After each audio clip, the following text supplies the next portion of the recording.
Hello everyone, it's me Melissa, your girl. We're in the ranting shop and we're about to talk about Ready to Love Season 7 Episode 2. Tickle my pickle. Let's see what this has in store. So the gang meets up for lunch at a location and Corvea and DiMario hitting it off. She's talking about his best dress, like I don't know if it's the simplicity of his outfit, but I didn't see it. And we have the air hostess, I forgot her name. I think it was Mercedes. She was speaking with Blake and letting him know that,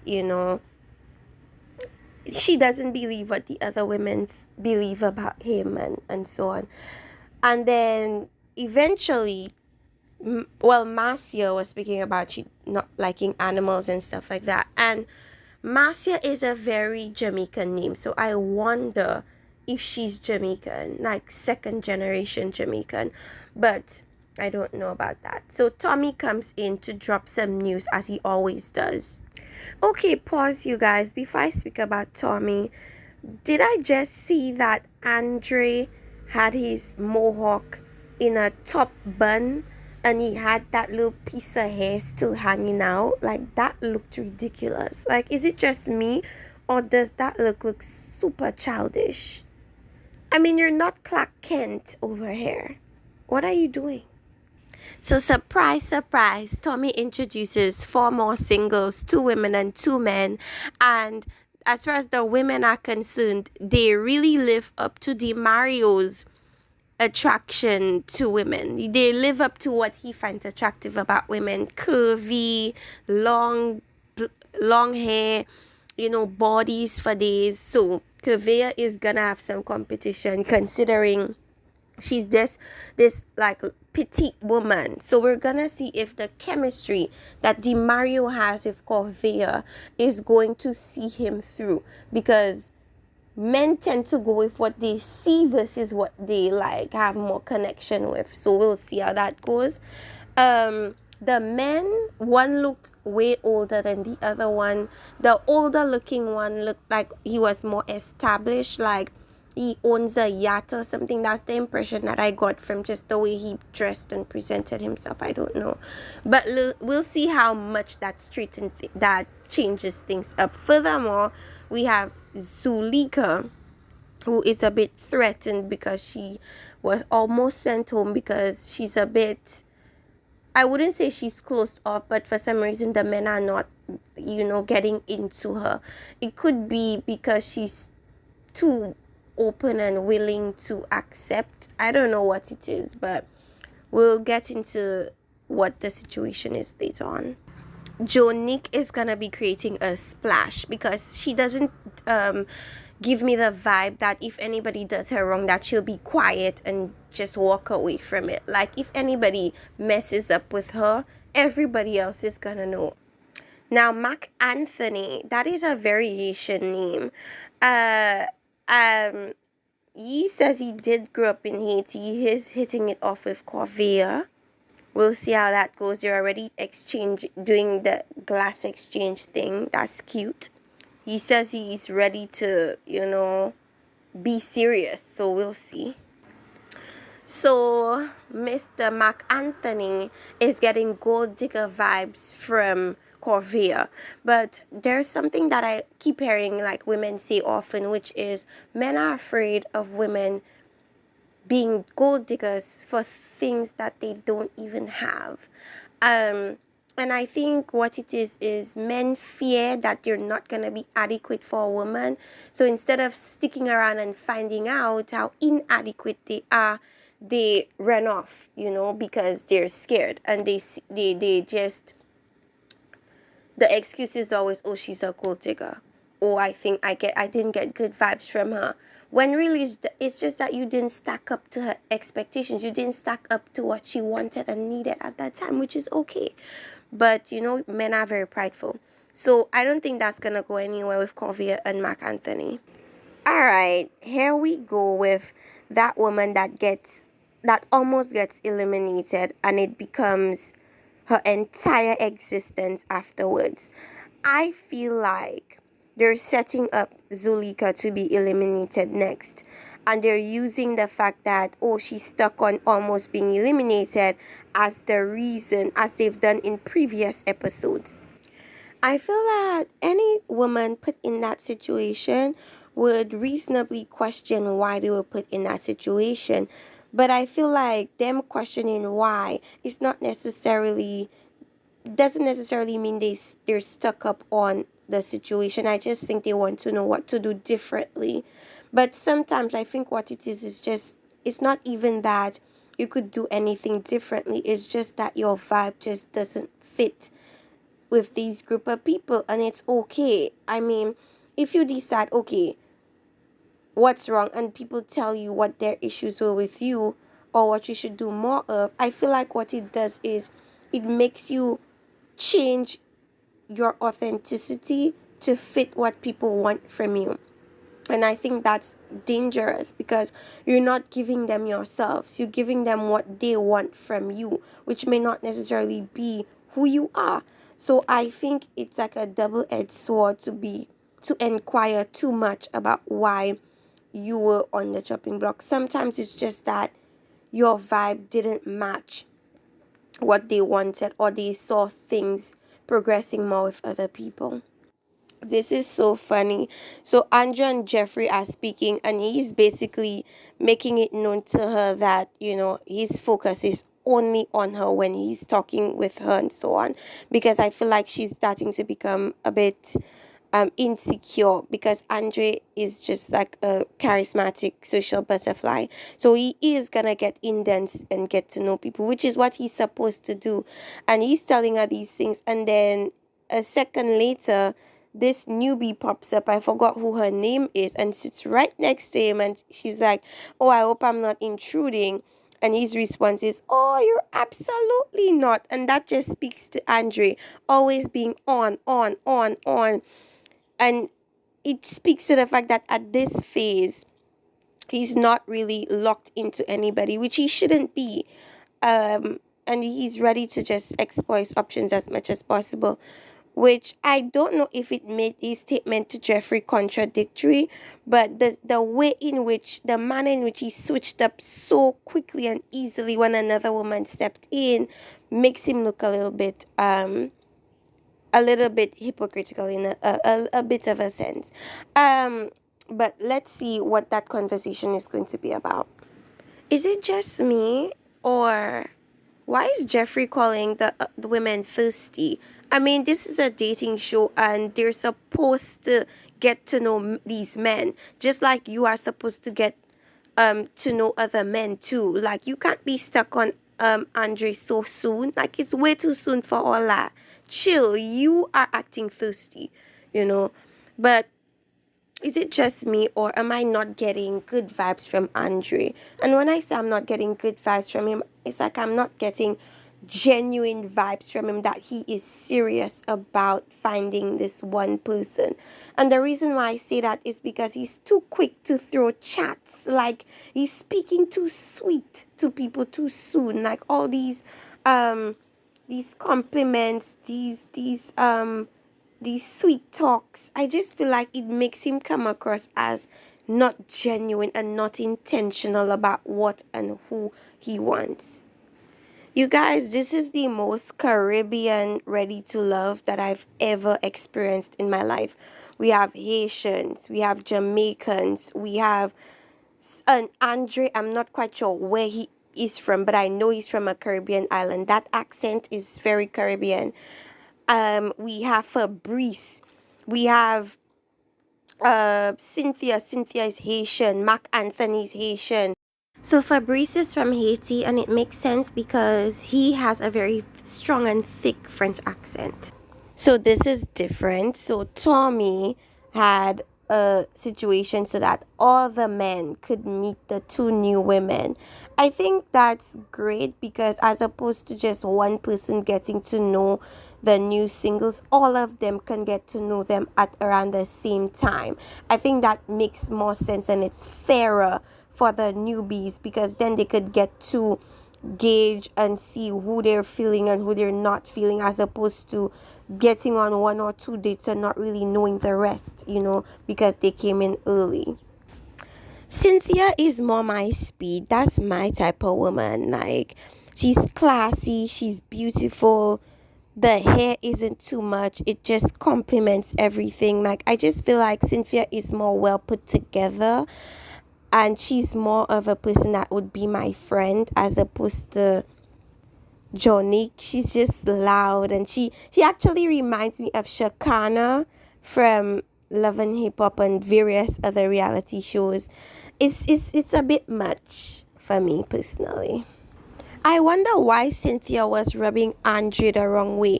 In a bit of a sense, I feel like it's because he has already typecasted her as this strong black woman, loud, want to be in control, and he would have to be submissive to make it work in the relationship with her. I think that is what he had coming into that date with Cynthia.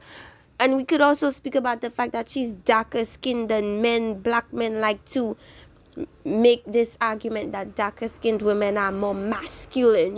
So I think that's what it was about Cynthia. That rubbed him the wrong way. But now that Cynthia made it clear to him that, hey, I know my position. I have been strong for all this time because I had to be strong. I had to be the protector of my children, of me, myself, of my environment. So of course, yes, I had to be hard. But if a man chooses to come in and be serious, you could get that strength. I don't want it. I want to rest in my feminine energy and be a protector, a nurturer, and so on, which makes so much sense. And I guess Andre is clearer about how Cynthia is from that. I wonder why they made Cynthia come in first and then they made Junie come in. I wonder what it is that they're trying to do with that situation. So Blake and Tony dropped Jonique to her car, and only Andre dropped Cynthia to her car. Now, I'm not gonna read too deeply into this. I'm just gonna say that it was like something that they conversed about, and they knew Andre was kind of feeling Cynthia, so they're like, let Andre go by himself, as I said before, it's true, he was intimidated by her for the reasons that I said previously. That's what it was. And now that he knows it's not that, he's more open. But the danger with Andre, I believe, is that he's gonna get himself caught up and it's not gonna end well. I think that's what's gonna happen with him. Now Marcia and Tony are now on a date. Let's see how that goes. Every date that I've seen Blake in or on, he never seems like he's really into it. He never seems like he's 100% there. He doesn't seem like he's into the women. And this date with Zulika or Z is no different. I am looking onto this date and it's just pure awkwardness, there's just a vibe that I just want to not watch it anymore. It is so uncomfortable to see. He's not attracted to Z, and it's just obvious. It's very obvious. I don't feel like he's even making an effort to show an interest. It doesn't have to be a liking for her, just as an interest in what it is that she has to say, in who she is as a person. It just looks like somebody that the human resource manager that is in the process of hiring a new employee. It's just question after question, no emotion behind that. And they say that she lacks transparency, but I feel like he lacks even more transparency, and that's probably precisely why they've ended up on the block and almost being sent home. I don't know why the producers put them together. It could be because they had that very similar experience, but it doesn't seem as if he is that into her or wants to even make it seem that he's interested in her. It was just bad to watch. Then we have Tony and Marcia, and Tony gets the women with that praying stuff. You see that religious stuff? Women eat that stuff up, and the reason why they do is because they see a man grounded in religion as being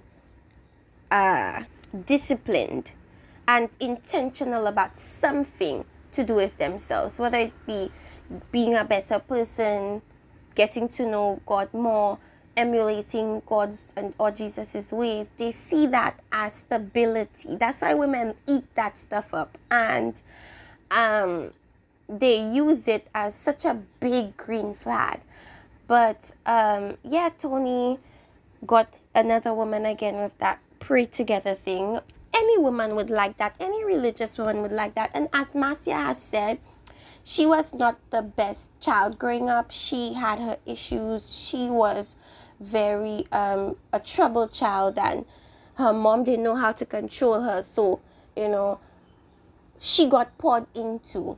So when she can relate to troubled people, and she's more empathetic because she was in a situation where she was troubled as well. And so that could be a potentially great pair, because I guess Tony would be able to give her that religious support that she needs. But we'll see how that goes. Tony is a little dangerous, so I would be careful if I was Marcia. You know, that stuff could really get you. Okay, so like the men, the women were given this opportunity to all get to know the men at the same time. And I think that's a very beautiful thing that they did, because that way, as I said before, the men can decide, okay, who am I vibing with off the bat, instead of going on these one-on-one dates where you kind of put with somebody that you may not really vibe with. This way you get to be in an environment where you could get the vibe from everyone and know where you're better off at, you know. And Fabrice again coming in with the sex talk, for me it's a bit forward, and it turns me off a bit, because it's like, why is your conversation always starting off about sex? And he says he does it intentionally because he wants to see like who's comfortable with their bodies, who's comfortable with, you know. And I guess the type of woman for him is the ones that vibe with that type of conversation. And I guess his method is gonna work, because he can easily vibe or get the vibe of who's uncomfortable and who's willing and open, you know, to explore that with him. He dropped the fact that he worked for Giorgio Armani in France, and France is very sexual, and the woman he's gonna be with is going to have to be sexual too. So I was kind of wrong. It is a French accent, which, you know, on hindsight, it's like, how did I not get that? My country is like speaks French Creole. But yeah, he's also from Martinique. And so you could tell who was turned off. Sue-Ann was turned on though. So that could be a possibility where he could, you know, explore. I think what really tickled Sue-Ann's fancy, she would Paris, she would fashion, and she would international lover boy. And I think that's what tickled her fancy, I should say, not tickled her pickle, you know. Mark Anthony and Mercedes make sense. So we're gonna see how that goes. And I can see Fabrice with Sue-Ann. But Andrew and Tony, dangerous. Dangerous, guys. They could have you sucked in really fast. That lounge is an abomination. Like, how you have like a lounge in a church with liquor everywhere? That is crazy.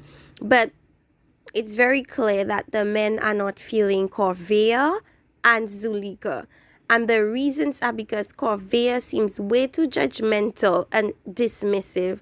And I think Zulika, people just feel like her bubbly personality has changed into her worrying about why she was sent home. We're gonna see, and then Tommy let them know that they have an opportunity to save one woman. Let's see if they use it. I don't see them really using it, because I don't see them really wanting to get to know Zulika to the point where they're not gonna, you know, use it. But Corvea, maybe, because Di Mario likes Corvea, but we'll see. Did they have to make it so obvious that this was a going home date? Because like these women clearly knew from the get-go that the person they chose to deliver the news to them, whatever it could be, didn't make sense right off the bat. They're like, wait, I'm not feeling Lyndon, that's my friend. Why would they send me out on a date with my friend? Immediately, you know, okay, this is a going home date. The same for Zulika. It was extremely obvious that this is not a typical date. It's a going home type of date. Corvea is baffled as to why she was like called on so many times to be in the bottom. It's because when you're so rigid with your expectations, a lot of men feel cut off from that, and so it actually makes sense that they'd want to send her home, because her process or the way she does things, it cuts a lot of people off. And so if majority of the men feel like they have no chance with her, why would they keep her on? She's not gonna be benefiting them to keep her on, you know what I mean? So that's why her method is, it works for her, but it doesn't work for her on this show.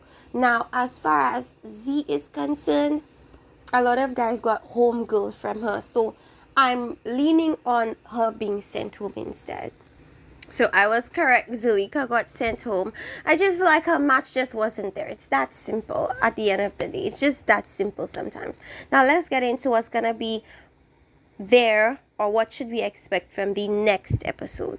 So Marcia and Mr. Jamaica goes on a date, and the most awkward thing happens. Like, that kissing thing is so touchy, because it's like both of you guys have to feel it, and it has to be something that you know you guys are feeling without saying that you want this. It has to just be a mutual thing of we both want this, or else it just doesn't work. Because if one person rejects the other, it makes the whole thing a super awkward situation. And that's what happens when Mr. Jamaica tries to kiss Marcia. Jeffrey was saying something about somebody not liking this process and hating this process. I wonder who she's referring to. I wonder if it's Andre. But anyways, you guys, let me know what you think about this particular episode. I actually liked it. I thought it was good. I loved the conversation.